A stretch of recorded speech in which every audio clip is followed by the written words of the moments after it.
Bienvenue dans Moto News, émission numéro 3, l'émission de moto qui balaye toute l'actualité de la moto et du scooter au sens large.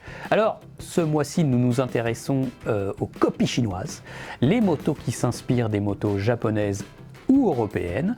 Nous revenons aussi sur le championnat du monde MotoGP avec un petit point au championnat et surtout le cas très inquiétant de Marc Marquez. En ce qui concerne les essais, c'est Moto Revue qui va présenter son comparatif Sport GT réalisé en Corse. L'équipement avec l'airbag InEmotion dans le gilet Furigant et la combinaison moto de vitesse à prix plancher DXR par Moto Blues, la Carl. Enfin, nous allons parler aussi de la mobilité urbaine avec l'essai du récent T-Max, le T-Max 2022, le King des maxi scooters.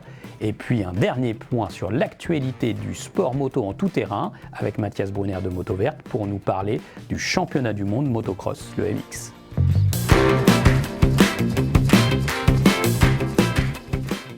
Bon Christophe, l'actu du mois, actu du mois. J'ai appris que tu étais allé au salon de Lyon. Ben oui, on s'est croisés là-bas, mon cher Stéphane. Ouais. Tout le monde se rencontre au salon de Lyon. C'était The Place to Be. Alors, j'en ai profité pour interviewer aussi des responsables, des porte-paroles de marque au sujet d'une question sensible, à savoir les copies qui viennent d'Asie et tout particulièrement de Chine, qui copient certaines motos, certains designs. Ah bon ? Ça se fait ça ? Ouais, absolument. Alors, il y a des constructeurs qui font parler d'eux. Là, il y a un constructeur, par exemple, je citerai Moxiao, tu vois, qui fait des petites copies. Très connu. Qui fait des petites copies de BMW GS, de Ducati Street Fighter V4, carrément. Ils ont bon goût, on peut dire au moins qu'ils ont bon goût. Ouais, voilà. Mais enfin, par contre, là, c'est plus que de l'inspiration. Donc, à ce titre, j'ai interviewé Maxime Loiseau, qui a accepté de répondre. Et c'est de Ducati West Europe. Et c'est pas d'ailleurs très courant que les porte-paroles en ce moment souhaitent se mouiller sur un sujet. Donc, on le remercie de nous avoir répondu, à nos questions quant à la copie potentielle de la Ducati Street Fighter ou d'un autre modèle par un constructeur chinois. On va l'écouter. Donc on va parler, Maxime, de ces motos qui sont fabriquées en Asie et qui s'inspirent quand même beaucoup finalement de votre design. Quelle est la position finalement de Ducati par rapport à cette production ? Quand on voit déjà effectivement le design, il y a beaucoup de similitudes. Après, on parle uniquement de design et de la façon dont la moto est dessinée.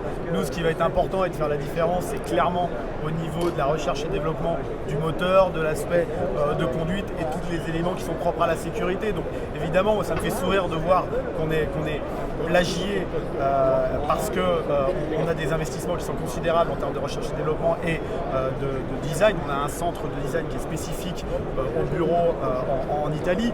Aujourd'hui, le marché chinois, il est quand même très pas forcément présent sur le marché français, en tout cas par rapport aux produits qu'on peut distribuer. Est-ce qu'on peut considérer ça comme des concurrents ? Aujourd'hui, je vous dirais non. Après avoir la force de frappe des Chinois, on sait qu'ils sont très forts. Dans l'automobile, ils arrivent à se développer et à sortir des produits qui sont extrêmement intéressants. Aujourd'hui, je ne considère absolument pas comme des concurrents. Peut-être que dans l'avenir, il faut quand même surveiller. C'est intéressant son point de vue. Ben oui, écoute, c'est pas mal. En fait, c'est vrai que Maxime, il voit qu'ils sont quand même un petit peu impuissants. Ils ne peuvent pas contrôler les copies qui viennent d'Asie. Donc, à défaut, ils prennent ça peut-être un peu plus à la légère. Mais de toute façon, ils ne peuvent pas faire grand-chose contre ça. C'est compliqué. Mais du coup, tu en as parlé avec d'autres constructeurs ? J'en ai parlé également avec le groupe Piaggio, Jean-Charles de Saint-Pastou. Piaggio, forcément, avec la Vespa. Voilà, président de Piaggio Group France et qui énormément copié. Énormément copié. La Vespa, c'est une question sensible chez Piaggio. On va écouter ce que nous dit Jean-Charles de Saint-Pastou à propos de ces copies de Vespa. Oui, pour ce qui est des copies, pour Vespa c'est très important. Et il y a une position qui est très très claire de la part du groupe, puisqu'on a même communiqué sur ce sujet-là l'année dernière ou il y a 2 ans. Le design et l'ADN de la marque Vespa, et on est très attentif à protéger ce savoir-faire, protéger le copyright de la marque Vespa. Et donc la position du groupe est très très claire. Régulièrement on échange avec l'Italie qui nous demande par exemple de connaître les immatriculations de certains modèles qu'ils estiment comme étant des copies du groupe Piaggio. Et derrière, il y a parfois des actions légales dont le groupe en Italie s'occupe de mener. Il n'y a pas de particularité au niveau des frontières. La marque Vespa est distribuée sur les 5 continents. Oui. Et donc le problème est mondial. Et donc notre position sur le sujet est mondiale aussi. On est sur l'emblème de la mobilité, de la liberté, du deux roues. Et donc forcément, il y a des envies de copie qui naissent derrière, forcément. Non, mais Jean-Charles, il a raison en fait. Et je sais que le groupe Piaggio est très agressif. Oui. On se souvient qu'au Salon de Milan, il y a des Chinois qui ont été interpellés sur leur stand, que les forces de l'ordre ont enlevé les scooters à la demande de Piaggio. Et Piaggio a remporté plusieurs procès assez retentissants et a même réussi à faire déposer, alors ça c'est incroyable, le style de la Vespa. Alors ça c'est fort parce que ça les protège au niveau planétaire. Ils peuvent on sait qu'après tout ce qui se passe en Chine reste en Chine. Oui, bien sûr. D'ailleurs, c'est le discours que nous tiennent beaucoup d'autres constructeurs. On le regrette, qui n'ont pas voulu toujours s'exprimer devant la caméra. Mais pourquoi ? Aujourd'hui, tu sais, quand tu es porte-parole, si tu te réponds devant une caméra et que tu dis quelque chose de travers, ta direction, elle va tout de suite te pénaliser. Donc le problème, c'est ça. Oui, mais toi, tu dis beaucoup de choses de travers et la direction ne te pénalise pas. Absolument, j'essaye. Mais le lecteur, lui, par contre, il sait me rattraper quand je dis une boulette. Et vous avez raison, faut nous corriger de temps en temps. Mais voilà, donc revenons au sujet. Ils ont simplement dit que, de toute façon, majoritairement, ils ne peuvent pas contrôler ce qui se passe en Chine. Et puis, souvent, certains constructeurs m'ont dit, tant que ça reste en Chine, c'est pas très grave. Voilà. Et puis, il y a aussi le côté ingénierie. Bon, par exemple, ce qu'on voit arriver en Europe, c'est beaucoup de 500 bicylindres parallèles qui ont tous à peu près le même moteur que la Honda CB500, que la plateforme Honda CB500. Mais on ne voit pas de moto qui arrive avec un moteur boxer. Ah non. Voilà, copier le boxer, c'est quelque chose, quoi. Ou copier par exemple le V4 de l'Aprilia RS V4 ou de la Street Fighter V4, arriver avec une copie de ce moteur-là, là il y a de la techno, de la puissance et tout ça, là c'est beaucoup plus compliqué. Mais en fait, on se rend compte que c'est souvent des petites cylindrées qui reprennent l'esthétique de la machine. Oui. Mais je sais pas, si j'étais constructeur, moi j'avoue que ça me... Enfin, c'est pas que ça me flatterait d'être copié par des constructeurs chinois qu'on ne connaît pas, mais bon, pour moi c'est pas une menace. Si le moto reste en Chine, on ne sait même pas qui l'est construit, à combien d'unités. Oui, voilà. Je ne pense pas que ce soit vraiment un problème pour ces gros constructeurs. Pour ces gros constructeurs, non, c'est pas un trop gros problème. Et puis de toute façon... C'est forcément plus gênant pour Piaggio, parce que Piaggio vend des petits scooters... plus abordables. Petites cylindrées, plus abordables, plus faciles à faire, plus faciles à copier. Oui. Mais pour les gros constructeurs style BMW, Ducati et autres, je sais pas, c'est pas... C'est pas un trop gros problème. Par contre, le quartier, quoi, en fait. C'est vrai que c'est une sorte de contrefaçon de design, mais c'est vrai que pour les constructeurs de motos, là, ça leur semble pas un trop gros problème. Et il faut dire que on a ça particulièrement, le phénomène de plagiat de modèles en moto est beaucoup plus accentué que dans l'automobile, où on a un peu moins de copies comme ça flagrantes. Mais il faut dire aussi qu'en automobile, ils sont un peu plus vindicatifs en termes de représailles. Oui, mais c'est certainement plus complexe de faire une copie d'automobile que la copie d'un Vespa 50. Ah bah oui, complètement. En tout cas, si vous voulez réagir bien sûr à ce sujet, copie, pas copie, etc., vous avez le droit de réagir dans les commentaires, bien sûr, on lit tous vos commentaires.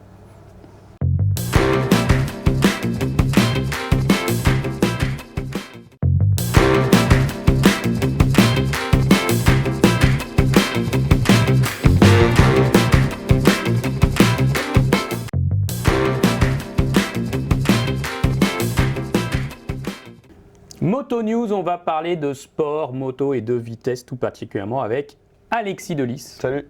Salut Alexis, qui travaille sur Motostation et qui travaille aussi sur GP Racing, trimestriel, dédié au sport moto. Il multiplie les casquettes, cet Alexis.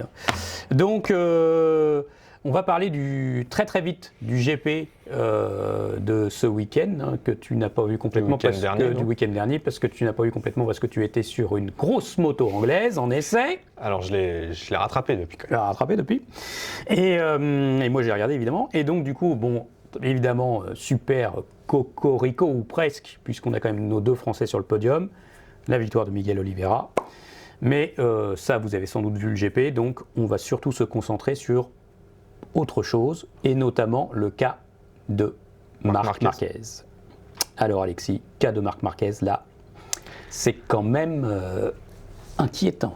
Ouais, alors d'ici ce que la vidéo sorte, on aura peut-être des nouvelles concernant le Grand Prix d'Argentine, quoique pas sûr.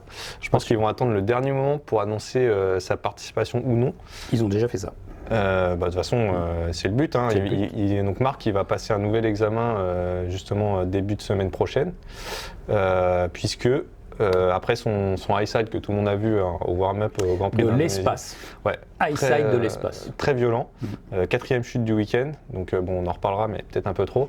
Il souffre encore de diplopie, donc de dédoublement de la vision. C'est son nerf optique droit, si je dis pas de bêtises, 4e nerf droit. Qui est touché. Alors, moins sévèrement que la dernière fois, a priori, on le souhaite. Ouais. Mais en tout cas, voilà, en rentrant d'Indonésie, en fait, il a commencé à sentir des problèmes de vision dans l'avion. Il a tout de suite été consulté, le diagnostic est là. Donc, il est incertain pour le prochain Grand Prix en Argentine. Alors, la dernière fois que ça lui est arrivé, c'était après une chute à l'entraînement, après le Grand Prix de Misano. Fin 2021 et finalement jusque début 2022, on ne savait pas s'il allait pouvoir rouler cette année en fait. Donc plusieurs semaines, plusieurs mois. On peut dire ça a mis plusieurs mois à revenir. Là, on lui souhaite que ça aille plus vite. Maintenant, ce qui est inquiétant, c'est que il les cumule, Marquez. Ah oui, c'est le moins qu'on puisse dire. L'épaule, le bras. Voilà. Alors Marquez, c'est un pilote qui a toujours beaucoup chuté. C'est-à-dire que même l'année de ses titres, il était souvent dans le top 3, voire top 1 des pilotes qui chutaient le plus. Absolument. Et il était champion du monde en fin de saison parce que, par contre, il chutait très peu en course. Donc il tombait le vendredi et le samedi. Voilà. Pilote qui chute beaucoup, mais pendant presque 10 ans, il s'est quasiment jamais fait mal. Ouais, c'est passé. On n'arrêtait pas de dire, va falloir qu'il change son style, un jour ou l'autre, ça va mal finir. Ça y est, ça a mal fini à Jerez début 2020, enfin pas début puisque la saison a commencé au mois de juillet, mais enfin pour le premier Grand Prix. Il se fracture le bras et derrière, ça a été... Alors avant ça, il avait déjà eu des alertes à l'autre épaule. Il avait des petits soucis avec l'épaule qui se démettait en fait. Mais là, depuis, il a mis beaucoup de temps à revenir de sa fracture du bras, d'autant qu'il a voulu revenir trop tôt. Il a retardé la guérison, il s'est fait opérer 3 fois, on connaît tous l'histoire. Voilà. Derrière, le problème de diplopie. Après une nouvelle chute à l'entraînement, problème qu'il avait déjà eu en 2010. Oui, en Moto 2. Voilà. Ouais. On s'est dit là, 2022, il n'a plus trop le droit à l'erreur, il faut qu'il fasse attention, il faut qu'il chute moins, parce que son corps commence à lui faire payer. D'ailleurs, avec le Grand Prix du Qatar, on aurait pu croire qu'il était dans cette optique. Ouais, je crois qu'il fait qu'une seule chute au Qatar, pas trop méchante. Il n'a pas roulé trop essais, fort. Voilà. Il ne chute pas aux essais hivernaux, petite chute au Qatar. Et là, Mandalika, les pneus amenés par Michelin, qui étaient pas les mêmes pneus que d'habitude, parce qu'il faisait très chaud en Indonésie. En plus, le bitume est nouveau, Michelin n'avait pas trop d'expérience. Il a arraché un petit peu les Ils se sont rendus compte de traction, on a arraché un peu de bitume. Ils se sont rendus compte aux essais hivernaux que les pneus en fait étaient détruits, supportaient pas la température, ils montaient jusqu'à 160 degrés, je crois, ce qui est trop. Ils n'allaient pas pouvoir faire la distance de la course. Donc Michelin a ressorti des vieux pneus d'il y a 4 ans. Qu'ils avaient utilisé notamment en Malaisie, je crois, quand il faisait très chaud. D'accord. Avec une carcasse qui résiste beaucoup mieux aux montées en température. Et c'est un pneu qui a posé problème à plusieurs équipes, mais en particulier à Honda. La Honda, tout le week-end, c'était une catastrophe. Paul Espargaro, Marc Marquez et les autres pilotes, ils n'y arrivaient pas du tout. Sauf que Paul Espargaro, qu'on peut juger quelqu'un d'un peu sanguin, un peu spectaculaire, etc. Finalement, lui, il a été sage, il a fait ce qu'il a pu, il n'a pas chuté, il est allé au bout de sa course. Marquez, lui, il n'accepte pas d'être en retrait. Ah non. Il continue de chercher la limite, et voilà, 4 chutes dans le week-end. Il n'a pas vraiment retenu les leçons, Marquez, de sa situation, finalement. Non, et puis ça met en avant son caractère. Qui ne change pas. Et donc, on a déjà vu par le passé d'autres champions qui ont été rattrapés physiquement, qui n'ont pas pu continuer leur carrière. Oui, des pilotes qui ont arrêté leur carrière sur une grosse chute. Alors, certains se posent la question, même aujourd'hui, même si voilà, il va bien, il a une petite commotion cérébrale, mais il va bien, Marc. Il y a cette diplopie qui est revenue. On pense qu'il va guérir, comme les premières fois. Les médecins n'ont pas souhaité faire une intervention. Voilà, c'est juste du repos. A priori, c'est moins sévère que la dernière fois. Mais est-ce qu'il est capable encore est-ce qu'il doit prendre tous ces risques? Est-ce que c'est une bonne idée pour Marquez, vu sa situation? Est-ce que la prochaine chute, par contre, peut pas faire des dégâts beaucoup plus graves à son œil ou ailleurs? Donc, bien sûr. Donc, il a déjà un beau palmarès. S'il n'est pas capable de changer son style, est-ce que c'est raisonnable de il a un CV de pilote de MotoGP qui est incroyable et il commence à avoir au dos de ce CV un CV de blessure énorme. Donc ça va commencer à être compliqué. Je pense que ça doit faire réfléchir Honda. Honda, de toute façon, on le voit dans le développement de la nouvelle moto, qui n'est plus du tout la moto de Marquez. Non. On voit Paul Espargaro sur le podium au Qatar. Cette moto, elle est totalement nouvelle et clairement, Honda, ils ont compris avec les chutes de Marquez qu'ils ne pouvaient pas se permettre de compter que sur un seul pilote. On se souvient, la saison 2020, ça a été la pire de l'histoire de Honda, puisqu'une fois que Marquez n'est plus là, il n'y avait plus personne pour faire des podiums. Donc, ils commencent à préparer la suite et je pense que Marquez ne va plus être autant indispensable. Et en plus, est-ce que c'est raisonnable de le laisser continuer à prendre autant de risques? Après, il est sur la moto, c'est lui qui décide. C'est comme ça. Et il a encore un contrat pour au moins 2 ans. Ouais. Bon, on en profite, on bascule, Alexis. On essaye de faire rapidement quand même un point sur ce championnat. Alors, rien n'est joué, on est vraiment au début de la saison. Malgré tout, qui aurait parié sur, je reprends le classement au championnat, en tête Enea Bastianini? Non mais d'accord quoi. Et par exemple, je voudrais un peu de respect pour Enea Bastianini. Non mais très bien, il fait le job super, mais on ne l'attendait pas là. Et je vois par exemple un truc, parce que moi j'avais plutôt pas parié sur ça. Francesco Bagnaia, 20e, 1 point. Alors qu'en fin de saison dernière, on disait il va tout plier, ça va être un tueur, etc. Bon. C'est un début de championnat carrément bouleversé. Incroyable. Alors, on sentait venir un petit peu aux essais hivernaux. Les essais avaient été très serrés, que ce soit à Sepang ou en Indonésie. On avait quasiment l'ensemble du plateau en 1 seconde. C'était très ouvert. Et là, on a 2 courses, donc 6 places possibles sur le podium, 6 pilotes différents. Ouais. Et effectivement, des pilotes qu'on n'attendait pas forcément. Le premier podium de la saison, celui qu'il a trouvé, il est riche, je pense. Ah ouais. Avec Bastianini, Binder et Paul Espargaro. Ah ouais, le tiercé dans l'ordre, c'était compliqué. Voilà. Alors après, souvent, on a tendance à dire on aura une meilleure idée du championnat au retour en Europe, etc. Voilà, là, on a une course d'ouverture au Qatar qui est toujours une course traditionnellement très serrée, très ouverte. L'Indonésie, sous des trompes d'eau. Ça favorise un Miguel Oliveira par exemple, je pense qu'il n'aurait pas été aussi bien sur le sec. Non, nouveau grip, tout ça, plein de trucs. En tout cas, un pilote qui a bien rebondi en Indonésie, c'est Fabio Quartararo, puisque sur le sec, il était clairement le plus rapide. Et sous la pluie, il ne s'est pas affolé. Il fait quand même une super 2e place dans des conditions. Alors, souvent, la Yamaha. est plutôt bien sous la pluie. Ces dernières années, elle n'était pas très bien sous la pluie, en particulier quand ça manque de grip. Sauf qu'en Indonésie, il y avait énormément de grip. Les pilotes, Quartararo en fin de course, il était à 7 secondes de sa pole. Ouais. Posé presque le coude. Ouais. Donc ça, c'est envoyé. C'est impressionnant. Donc, coup de chapeau à lui. Il a démontré que c'est aussi un pilote de la pluie.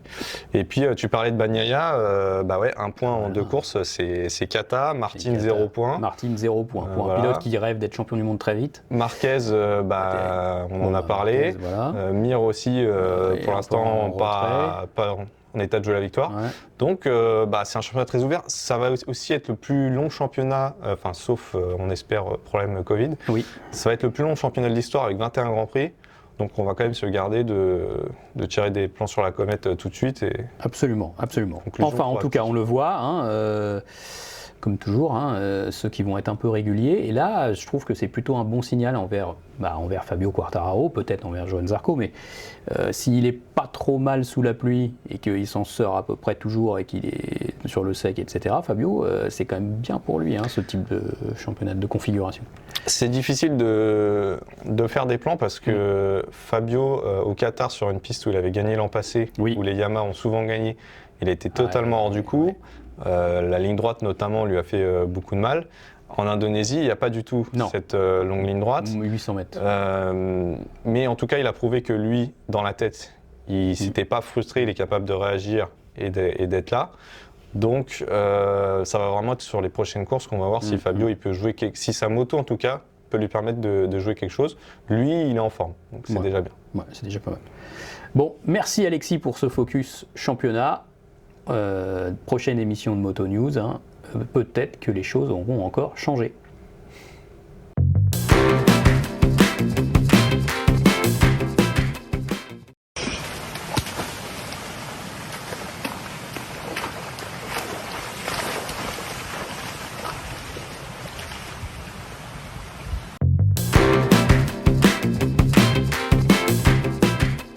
Dans Moto News, on vous parle tous les mois des essais faits au sein de notre pôle moto. Cette fois-ci, j'accueille Thierry Tracan, rédacteur en chef de Moto Revue. Merci Thierry. Merci Christophe pour ton invitation. Et bien sûr, on a parlé plusieurs fois de nos petits confrères de Moto Journal. La roue tourne, c'est autour de Moto Revue. Et dans ce numéro, qui est en kiosque, et on a même du temps puisqu'il est en kiosque jusqu'à la mi-mai. Il sera en kiosque jusqu'à la mi-mai, Christophe. Jusqu'à la mi-mai, donc là, vous avez le temps de le trouver, hein, et vous n'avez aucune excuse. Un comparatif important, Thierry, autour des GT, des sports GT. Ben ouais, parce que pourquoi le GT? Parce qu'il y a une moto qui remet un petit peu la catégorie sous les feux de l'actualité. C'est la Honda NT1100. Ouais. Développée sur une base d'Africa Twin. C'est vrai que la catégorie GT, elle avait un petit peu disparu, hein, les FJR 1300,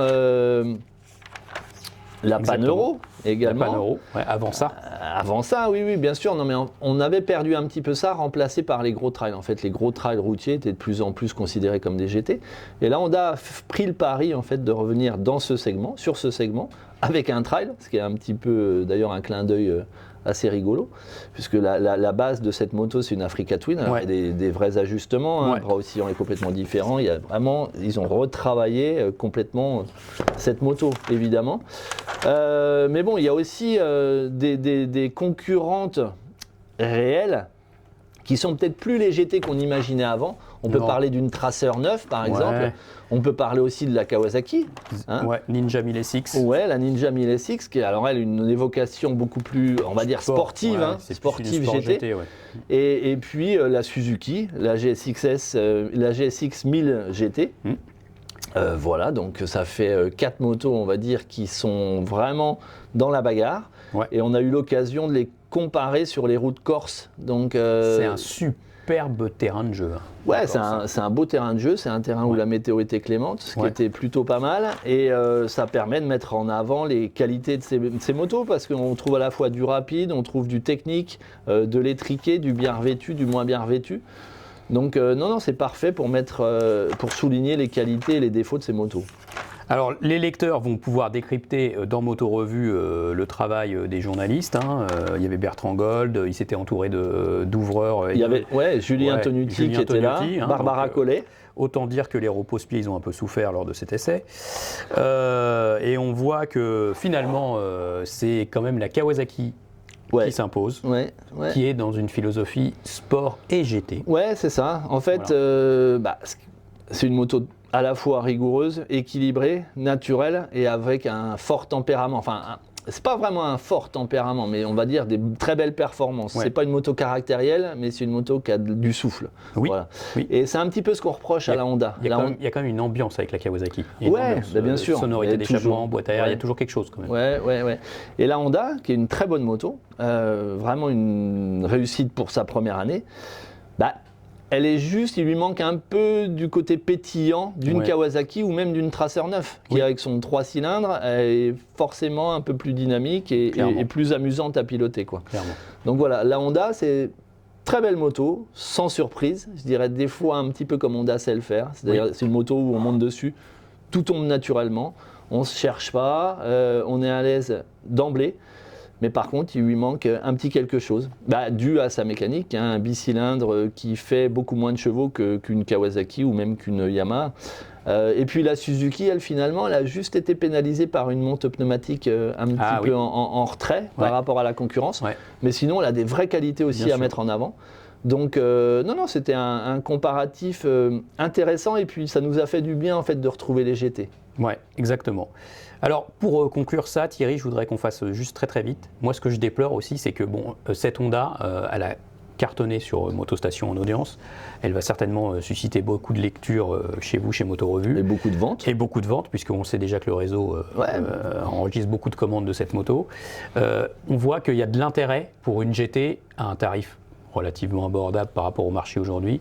Le segment GT n'est pas mort. Alors que justement, les Japonais, ils l'ont un peu déserté. Honda avait abandonné la pan-européenne. Yamaha, contre toute attente, a abandonné la JR qui occupait une place de choix dans le cœur des motards et en plus c'était une moto de sérigraphiée. Ouais, bien sûr. Et on voit qu'ils ont quand même laissé libre champ à l'allemand, à BMW, toutes ces marques. Oui. Non, c'est sûr.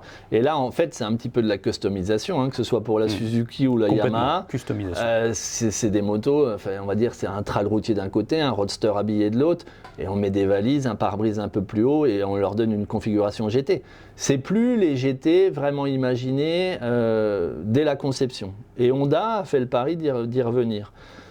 En prenant une base commune, une plateforme, mais ça de toute façon maintenant c'est quelque chose qui se verra de plus en plus. Donc ça c'est pas tellement gênant. Mais en tout cas, peut-être que ça va aiguillonner un petit peu les autres et leur donner envie de réagir avec quelque chose de peut-être encore plus GT, peut-être encore moins sport, plus GT. Ouais, même si on le voit par les chiffres de vente, une Kawasaki ça reste une très bonne vente, donc c'est une moto qui sait trouver son public. Donc c'est cohérent. Après Honda, et oui, comme tu l'as dit, elle va aussi bien marcher, c'est certain. La Tracer 9, voilà. Et puis Suzuki, on leur souhaite de faire un peu mieux que ce qu'ils ont réalisé en 2021. Absolument. Bon, en tout cas, c'est à découvrir dans Moto Revue, comparatif complet Sport GT autour de la NT 1100 avec la victoire d'une moto verte.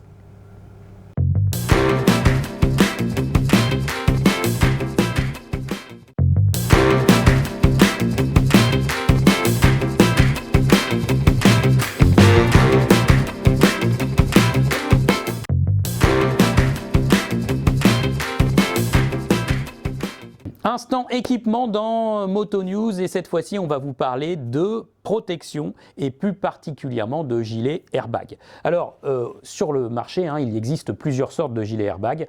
Il y a notamment des gilets filaires, donc c'est souvent un airbag qui se met par l'extérieur et que l'on raccorde à la moto par un câble. Quand on est éjecté de la moto, le câble se tend, ça déclenche le percuteur et le gilet se gonfle, se déploie comme on dit. Mais il y a aussi une nouvelle, si on peut dire, sorte de gilet, des gilets électroniques, des airbags autonomes électroniques. C'est le cas de ce gilet fabriqué par InEmotion et en association avec Furigan, Ride with the Panther. Voilà, donc ça c'est un gilet airbag qui se glisse sous le manteau, exclusivement dessous, à l'inverse d'un concurrent italien qui peut se mettre dessus, et qui comporte une dorsale rigide. D'ailleurs, avec le gilet Furigan, c'est une dorsale de niveau 2, très sérieuse, très épaisse, voilà. Et c'est donc un gilet airbag qui va se gonfler un peu partout, en fait, en cas de déploiement, de gonflage suite à un accident. Donc ce gilet comporte surtout la technologie de chez InEmotion, entreprise française Cocorico, qui a développé donc cette petite InBox que vous voyez ici et qui comporte donc un accéléromètre, tout un système électronique qui leur a demandé beaucoup de travail pour développer des algorithmes pour bien calculer quand il faut que le gilet se gonfle ou qu'il ne se gonfle pas, évidemment. InEmotion est présent en MotoGP, ça leur a permis d'accroître de l'expérience en termes d'algorithmes notamment. Et maintenant, ils sont même présents au Dakar. Donc vous imaginez les sauts de 20 mètres de long. Et il ne faut pas que le gilet se gonfle, parce que là, à ce moment-là, c'est un saut et il n'y a pas de chute. Donc c'est assez compliqué pour les concepteurs des algorithmes. Là, il faut réfléchir. Donc, la InBox se glisse comme ceci. Hop, sur le gilet, clac. Ensuite, vous armez. Il y a un petit temps de latence. Et voilà. Là, le gilet est armé. Il est prêt à rouler. Il y a une application, bien sûr, InEmotion, qui est reliée sur votre smartphone et qui vous donne tout un tas d'indications l'autonomie restante, l'association avec l'application Liberty Rider, etc., etc. Donc le gilet se porte comme ceci. Donc on commence à avoir un peu d'expérience. Je n'ai pas encore fait de déploiement, mais il y a eu déjà des gonflages de gilets au sein des rédactions, Motostation, Motorevue, Motojournal, notamment un collaborateur de Motorevue qui en a déjà gonflé 2, donc il a apprécié la sécurité que cela apporte.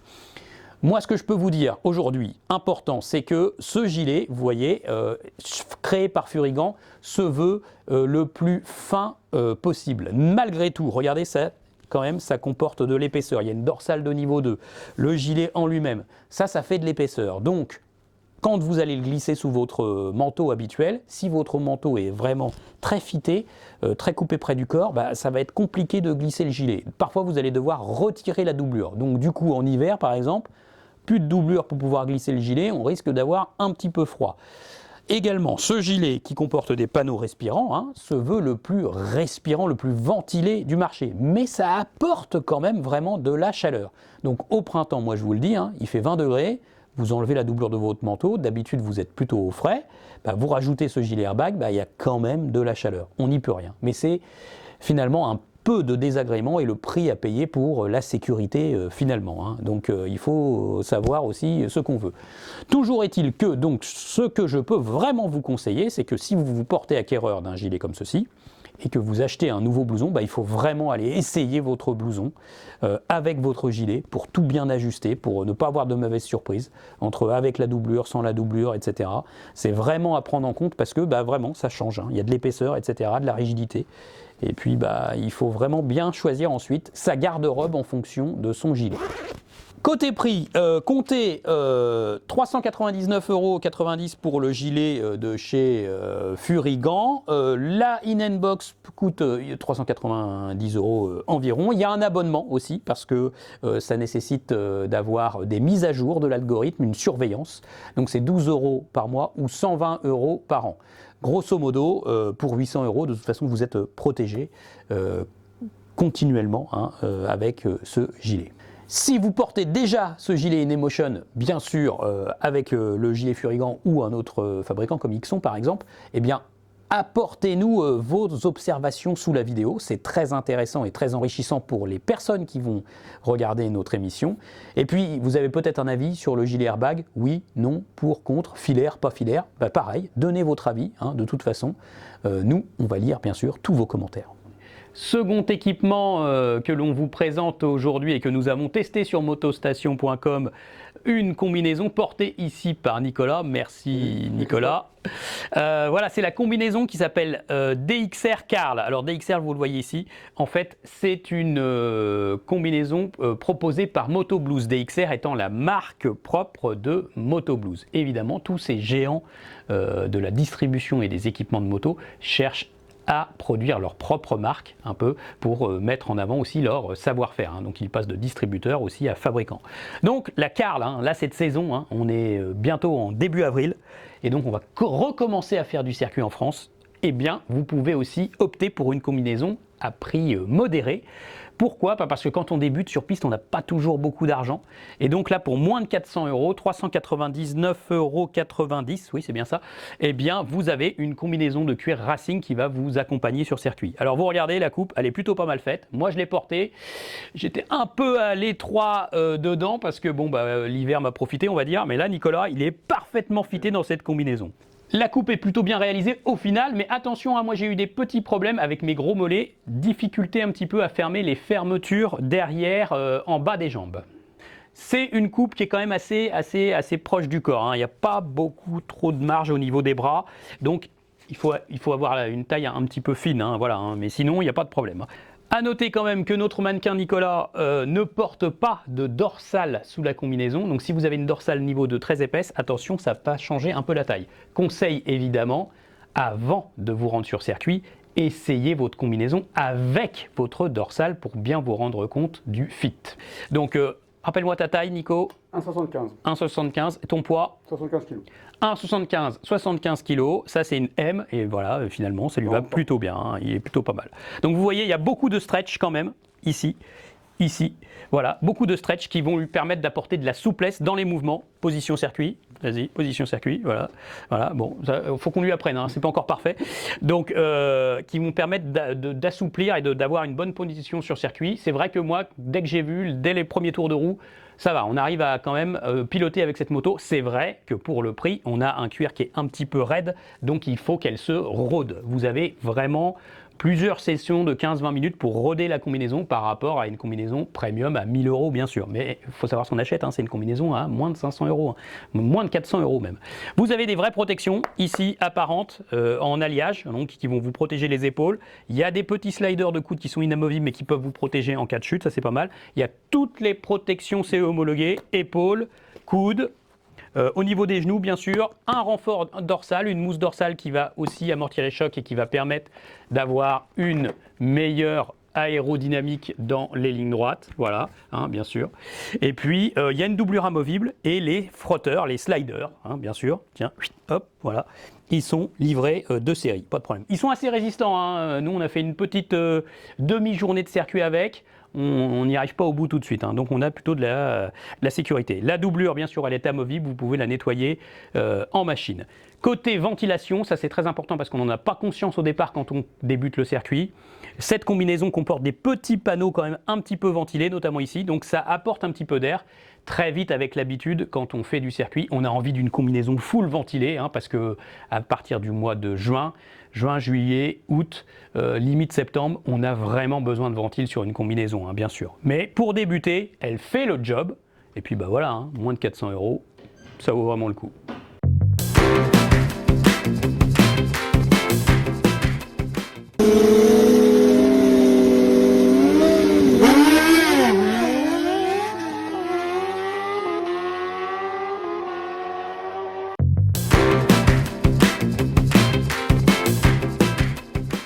Merci mon cher Stéphane de venir dans Moto News de nouveau. Je rappelle pour ceux qui n'ont pas suivi depuis le début, Stéphane Le Gouic, rédacteur en chef de l'Officiel du cycle, la revue moto destinée surtout aux professionnels. Bon, voilà. Exactement. Hein. Donc il traite de tout le marché, 2 roues, 3 roues, 4 roues, voitures sans permis. Voilà, tous les concessionnaires connaissent par cœur l'Officiel du cycle et Stéphane Le Gouic.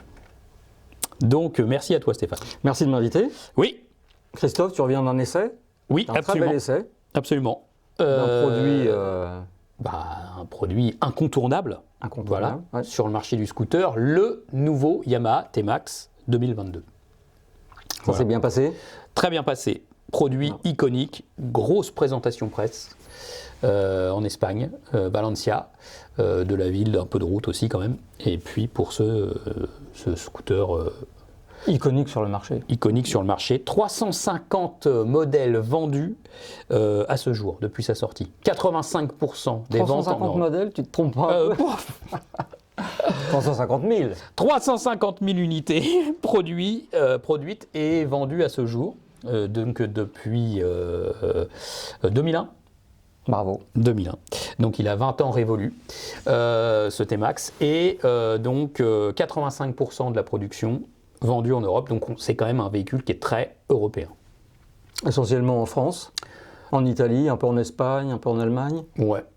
C'est ça, tout à fait.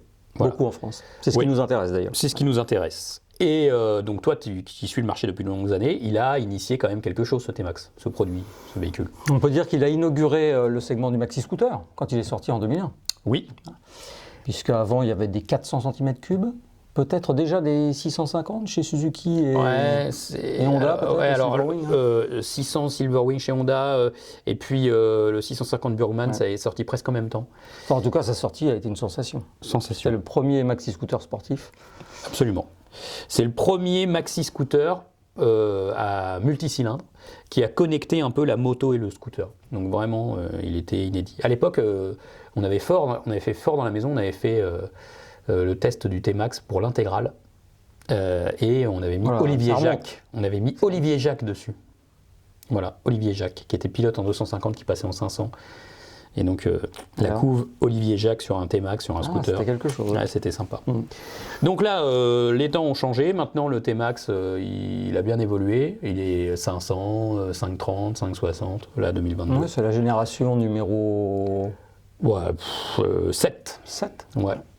Et donc. C'est bien, je surveille parce qu'en fait, j'ai préparé une petite anticipation. Ouais, je vois, Tout est toujours là. très pro, J'ai toujours 20 très ans pro. de T-Max, ce sont là. 20 ans de T-Max, voilà.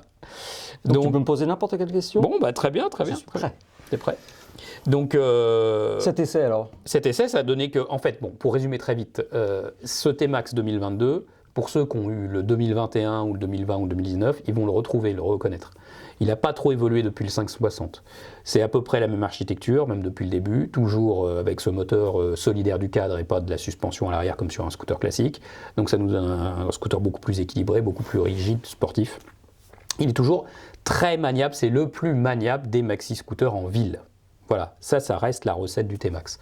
Éric De Seyne, qui nous a ouvert la conférence de presse du T-Max, a dit « On va continuer de faire un T-Max qui soit le maxi-scooter le plus agréable en ville et pour commuter. » Ça, c'est complètement pertinent parce que de toute façon, les usagers qui utilisent ce scooter, ils font ça. Ils font des trajets pas hyper longs, pas beaucoup de routes, voilà. Il fait 47,5 chevaux, il est homologué A2 et il ne va pas gagner de puissance. Ils disent il faut qu'il soit A2 direct. Ça, pour le marché, je pense qu'ils ont raison. Ouais, c'est important, hein, c'est important. D'accord. J'ai une question piège quand même. Ouais. D'habitude, le cycle de vie du T-Max, c'est 3 ans. Oui. Et là, le dernier est sorti il y a 2 ans. Oui. Et on a le droit à un nouveau T-Max. Oui. Est-ce que tu as eu l'explication? Oui, alors déjà, en fait, il a eu une mise aux normes continuelle entre Euro 4 et Euro 5. Ils l'ont un peu bossé au niveau de la mise aux normes. Et puis, il n'était pas prêt, lors de sa dernière évolution, à recevoir un tableau de bord connecté avec l'appli qui va bien, etc. Le tableau de bord moderne qu'on met sur tous les véhicules maintenant. Donc là, il arrive, ça y est, tableau de bord TFT, appli, connexion entre le smartphone et le scooter, ça y est. Donc on a tout dessus, la possibilité de télécharger son itinéraire, recevoir ses SMS, ses alertes. Donc voilà, donc maintenant il a rattrapé son retard là-dessus. Par contre maintenant, c'est 14 000, laisse-moi vérifier, 14 799 € pour le Tech-Max. Donc avec poignée chauffante, selle chauffante, bulle électrique, etc. Mais 14 799 €. On a la sensation que ça n'effraie pas vraiment les acheteurs parce que c'est souvent cette version la plus évoluée qui se vend le mieux. 75% des ventes. Ouais. Ouais, enfin bon, ça pique, hein, c'est 15 000 € presque. Ah bah oui, mais tout est cher. Tout augmente. Ouais, tout est cher, tout augmente, ouais, si on veut. Très bien. Globalement, donc tu as retrouvé un T-Max comme tu le connaissais. Absolument. Ouais. Est-ce qu'esthétiquement, il y a eu des remarques, des critiques éventuellement? Oui, sur cet avant là qui est vraiment très différent par rapport au précédent. On a l'essai en vidéo sur notre chaîne YouTube Motostation, on a l'essai sur Scooter Station. Évidemment, il y a toujours des critiques. Dès qu'on retouche du design, il y a des critiques. Là, il faut reconnaître que ça n'a pas été très tendre avec la partie avant du scooter. Bon, c'est vrai que moi je ne trouve pas très réussi cette génération du T-Max. Mais bon, c'est comme. Faut s'y habituer. Mais c'est comme, tu sais, chez Yamaha, on critique la MT-07, elle change, elle est moche, voilà. Puis à la fin de l'année, on regarde et puis voilà, les ventes sont toujours là-haut. Et le T-Max, ça va être pareil. Hein. Il a critiqué, puis ça se trouve, les ventes, ça va être. Le T-Max, c'est un produit iconique. Hein. Ouais. Il a sa clientèle tous les ans. C'est un produit qui se vend dans ses meilleures années entre 5 000 et 6 000 unités. Oui. Les moins bonnes années, c'est 4 000 unités. Quand il est en année 2 ou année 3 de sa commercialisation, ou que le design n'est pas nickel. La meilleure année, ça a été 2008. Je ne me rappelle plus combien. Meilleure année, sur la courbe, le top, c'était 2008. Laisse-moi vérifier quand même, parce que je crois que tu es dans le faux. Ah, je suis dans le faux. Oui, c'est en 2012. Ah, c'est en 2012. Bon, avec la génération du 530. Ah, d'accord. Presque 6500 unités vendues. Alors, je crois que moi j'ai un chiffre, mais c'est par rapport à l'Europe. Ah, peut-être. C'est pas la France. Mais tu t'en sors bien. C'est pas mal. Je fais une pirouette à la Zarco. J'espère qu'il va en faire bientôt des saltos pour inaugurer une victoire. Bon, voilà. Globalement, alors, tu as trouvé que c'était un très bon scooter, dans la continuité toujours du super T-Max. efficace en ville, confortable, bien suspendu, bien équipé, assez performant, voilà. Mais bon, ça a un prix, quoi. Voilà. Qu'est-ce qui mériterait de plus? Est-ce que tu as trouvé qu'à un moment, peut-être que ça manque de puissance ou de caractère? Non. Moi, je trouve qu'il est bien dans ses baskets, ce scooter. Il n'y a pas grand-chose à lui reprocher. Il est cohérent avec sa philosophie de commuteur urbain, extra-urbain. Donc, si tu es possesseur de l'ancien modèle, tu es acheteur du suivant. Alors, si tu es possesseur de l'ancien modèle et que tu trouves qu'il est vraiment cohérent avec ta pratique, oui, tu peux acheter celui-là. Par contre, si tu es possesseur d'un modèle, je vais te dire 2020, il n'est pas kilométré, il est très bien, il te convient très bien, bah, ça sert à rien d'aller acheter le nouveau. Autant poursuivre avec celui que tu as. Ah, mais toi, tu es pour le développement durable. Ah oui, on garde un scooter plus longtemps, c'est possible, c'est mieux. Voilà. Donc Christophe, alors tu as apprécié globalement le produit, mais il y a un sujet sur lequel... Qui fâche un peu. Ouais, c'est le sujet du bruit. Oui. Les constructeurs sont très sensibles à ça en ce moment, les pouvoirs publics d'autant plus. Complètement. Et il y a quand même une nouvelle sur ce nouveau T-Max, c'est que dans le catalogue aftermarket, enfin des produits adaptables sur le scooter, il y a un silencieux de chez Akrapovic. Absolument. Marque référence pour les échappements. Oui. Et visiblement, Yamaha a demandé à Akrapovic de vendre un silencieux pour le T-Max qui ne soit pas démontable. Voilà. Alors en fait, ça a été convenu entre Yamaha et Akrapovic, le fabricant slovène qui est partenaire de Yamaha au niveau technique, et puis pour les silencieux aftermarket remplacement. Et donc ils ont dit, pour ce nouveau T-Max, à partir de 2022, on ne pourra plus avoir d'échappement racing pour le T-Max et pas d'échappement dans lequel on va ôter la chicane. Tout sera certi. Tout sera monté en usine, indémontable, et donc ce sera un échappement adaptable, homologué Euro 5, donc qui respecte les normes sonores, et donc qui ne fera plus de bruit. Parce que, on le sait, en fait, quand même, dans les grandes villes, il y a beaucoup de ventes de T-Max, il y a beaucoup de propriétaires qui achètent un T-Max et qui montent un échappement racing, ça fait quand même beaucoup de bruit. Aujourd'hui, comme tu le dis Stéphane, et de toute façon ça va faire que grandir, on sait que nos deux roues, il ne faut plus qu'ils fassent de bruit. Il faut qu'on arrête le bruit. Voilà. Et donc, enlever la possibilité de faire du bruit sur un maxi scooter à si fort volume, c'est quand même important. Alors attention, c'est avec Akrapovic. Voilà, c'est ce que j'allais te dire, parce que si une autre marque sort un silencieux démontable, qui fasse un peu de bruit, forcément, les possesseurs, certains possesseurs de T-Max, certains, bien sûr, ils ont acheté ce produit pour faire ce bruit, parce que c'est un T-Max avec un silencieux qui fait un peu de bruit, c'est aussi... ça fait partie de la magie du T-Max aussi. Ça fait partie de la magie du T-Max, exactement. Donc, si on peut parler de magie, en l'occurrence. De magie ou d'atmosphère, d'ambiance du T-Max, voilà. Donc la signature sonore du T-Max, elle est très importante dans l'achat de ce scooter. Eh bien évidemment, on peut imaginer que de toute façon, même stratégiquement, j'imagine qu'il y a d'autres industriels du monde de l'échappement qui vont dire « Ah, Akrapovic ne peut pas faire de bruit, moi, ma chicane, on va pouvoir l'enlever. » Ça va m'assurer. Il faut quand même saluer l'effort de Yamaha et de Akrapovic qui joue le jeu, du coup. Qui joue le jeu, parce qu'ils savent peut-être qu'ils vont perdre des ventes. Sur un sujet qui est très sensible et très important pour le futur de la moto. Absolument. Et du scooter.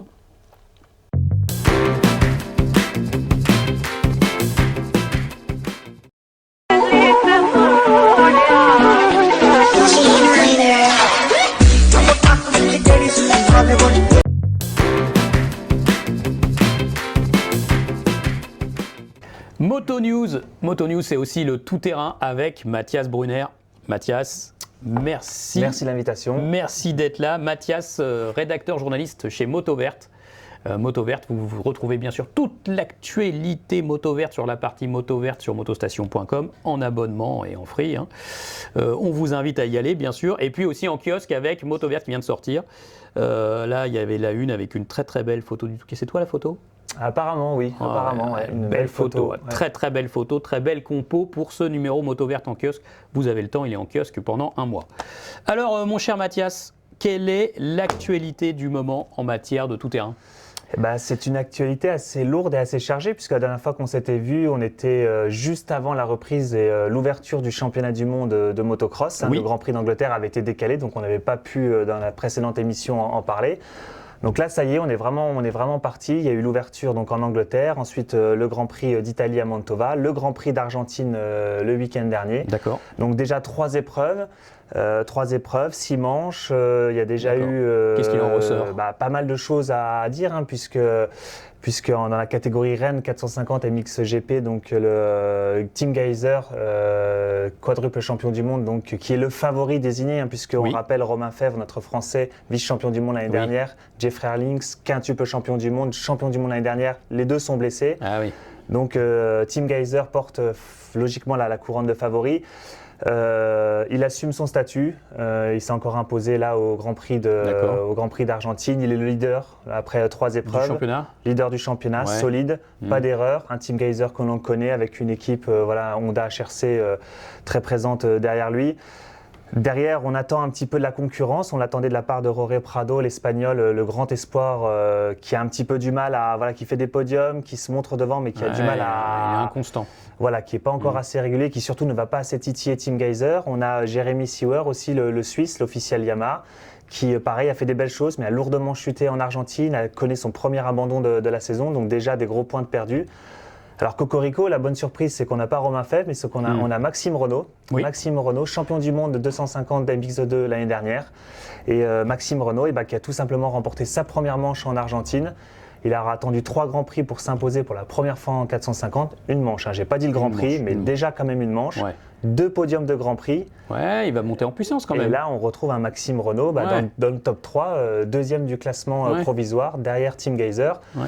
En Là, plus, pour pour lui, Maxime Renaud, avec l'absence des 2 autres favoris un peu leaders charismatiques, C'est ça. du coup, ça lui laisse une petite porte d'entrée, quoi. Ça, il complètement. a un truc à jouer. Maxime, il n'est pas leader de l'équipe Yamaha, c'est Jeremy Seewer. Lui, il arrive pour faire ses preuves, donc il n'a aucune pression. Ouais. On sait qu'il a beaucoup roulé en 450 dans sa jeunesse. Il s'est souvent entraîné, même s'il roulait en compétition en 250.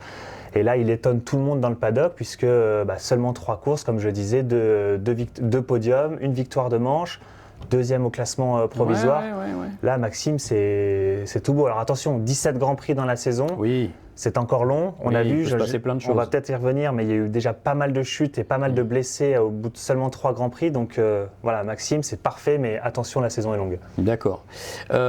Contexte géopolitique quand même dans cette Ouais, saison. on est obligé d'en parler un petit peu forcément, puisque la Fédération internationale de moto s'est prononcée au même titre que la voiture, enfin de toutes les autres disciplines. Donc le motocross qui devait se rendre en Russie, forcément la première décision a été d'annuler le Grand Prix de Russie. Deuxième décision, c'est que tous les pilotes russes se sont vus retirer leur licence. Oui. On pense à Brilyakov qui roulait en MX2, on pense à Bobrichev qui venait faire quelques piges, un ancien pilote du HRC qui roulait toujours bien. Donc pas de Grand Prix en Russie, pas de pilote russe à ce niveau-là. Ça fait un peu polémique. Ça fait Parce pas que vraiment polémique. Les pilotes, peut-être qu'ils y sont pour rien. Hein. De toute façon, ils y sont pour rien. Oui, alors leur ça, métier, c'est de piloter. Ça, leur métier, c'est de piloter. Après, on a le sentiment dans le paddock que c'est aussi une décision prise dans l'unanimité parmi toutes les fédérations de frapper un grand coup pour essayer. Voilà, c'est de la com. Hein. C'est de la com. Il y a de la com. Quoi. C'est Mazepin en Formule 1 qui a lui aussi été écarté, le sponsor principal écarté. Donc voilà. Donc après ça, c'est des avis politiques. Sportivement, c'est sûr que c'est dommage parce que la Russie est un beau Grand Prix, un petit peu dangereux, mais c'était un beau site. On espère que la situation va s'arranger, qu'à l'avenir on pourra retrouver ça. Mais en attendant, voilà. Après 450 Maxime Renaud superbe, 250 MX2 donc Tom Vial. Tom Vial qui va essayer d'aller chercher le titre cette année. Il a un adversaire de taille, Jago Geerts, le Belge, pilote Yamaha. Donc Tom Vial a enfin réussi à remporter son premier Grand Prix ce week-end en Argentine. Début de saison un petit peu compliqué pour Tom Vial. Il est revenu de blessure, toute nouvelle moto chez KTM. Il n'y a que la roue avant qui se monte sur l'ancienne moto, donc beaucoup de choses à développer. Pas mal de chutes pour Tom. Hein. Voilà, faut prendre confiance, faut développer. Ça a l'air d'être sur la bonne voie et surtout éviter les blessures parce qu'on le disait. On a un peu une hécatombe au niveau des outsiders avec des Kay de Wolf, avec du Van de Moesdijk, avec du Bogers, des poignets, des clavicules. Donc la saison est longue. Tom Vial est dans le coup. Deuxième du championnat derrière Geerts. Il y a quelques points à rattraper, mais voilà, pour le moment ça va. Donc actualité très chargée, voilà, tu me posais la question, le championnat du monde est reparti, le championnat de France aussi, motocross est reparti. Tu me montrais la couverture, Milko Potisek. En couverture, vainqueur de l'Enduropal du Touquet, leader du championnat de France élite, vainqueur des 2 premières épreuves. C'est un peu l'homme du moment en France. Il se balade un peu. Sur l'Enduropal du Touquet, sur le sable, oui. Après, en motocross, attention, en motocross, c'est pas vraiment sa discipline. Enfin, c'est sa discipline, mais il s'est beaucoup concentré sur le sable. Oui. Là, il a des adversaires très sérieux en motocross, que ce soit Maxime Després, le champion en titre, des Christophe Charlier, des Grégory Aranda. On n'attendait pas forcément Milko aussi fort et déjà en forme sur la terre. Et 2 épreuves, 2 victoires, leader du championnat. Donc aussi, en motocross en France, il y a des choses à voir. chargé l'actualité. Il y a des choses à dire. Carrément. Et puis, on peut peut-être conclure sur un petit mot sur le Supercross aux États-Unis avec malheureusement la blessure de Dylan Ferrandis. On en avait déjà parlé avant, blessé au poignet, donc forfait pour le moment. Marvin Musquin qui est toujours dans le coup, qui a fait un podium ce week-end, qui est 6e du championnat.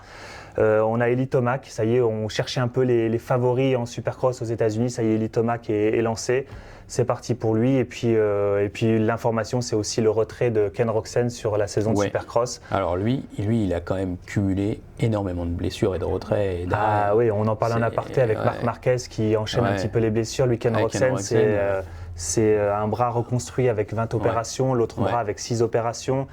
Et un métabolisme qui est très affaibli. Et en fait, année après année, le corps ne supporte pas les charges d'entraînement. Et là, il a préféré déclarer forfait sans blessure, mais le corps ne suit plus. Le corps ne suit plus. On ne sait pas de quoi son avenir sera fait, mais pour le moment, c'est le grand absent. C'est un super champion. C'est ça. Et voilà, il ne pourra pas lutter contre ça. Et un grand ambassadeur pour Honda. Donc on verra par la suite ce qui se passera avec Honda et peut-être l'arrivée aussi de Triumph. On aura peut-être l'occasion aussi d'en reparler dans les prochaines émissions. L'arrivée de Triumph en tout-terrain. On aura le temps. Et ça sera l'occasion d'échanger là-dessus. Exactement. Merci Mathias. Merci Christophe pour l'invitation. Pour ton focus tout-terrain. À tous.